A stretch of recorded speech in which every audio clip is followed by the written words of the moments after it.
Hello বন্ধুরা, পচা গরমের মধ্যে দেখতেই পাচ্ছ আমি ভর দুপুরবেলা বেরিয়ে গেছি মাথায় ছাতা, চোখে সানগ্লাস দিয়ে।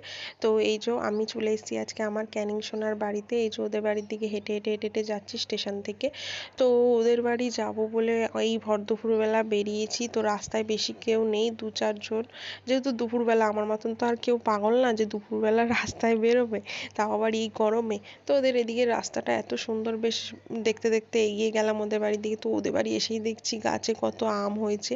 তো এই আমগুলোই নেওয়ার জন্য আমাকে আসতে হয়েছে এই ভর দুপুরবেলা। তো আমার বান্ধবীর বাড়ির গাছের আম আমি না খেলে আমার বান্ধবী খেতে পাচ্ছে না কষ্টে। তো যাই হোক, কাকিমা আসার সাথে সাথে কতগুলো আম পেড়ে নিল, এগুলো আমি এখন ব্যাগে ভরে বাড়ির দিকে রওনা দিচ্ছি। যে কারণে আমার বেশি টাইম নেই হাতে, আজকে খুব ব্যস্ত ছিলাম আমি, সেই কারণে ঝটফট করে আম ব্যাগে পুরে বাড়ি চলে এসেছি। তো দেখো আমি কত আম নিয়ে চলে এসেছি। তো আজকের ভিডিওটা এই পর্যন্ত। যদি কিছু ভালো লেগে থাকে তাহলে যারা অবশ্যই লাইক করে দিও। টাটা।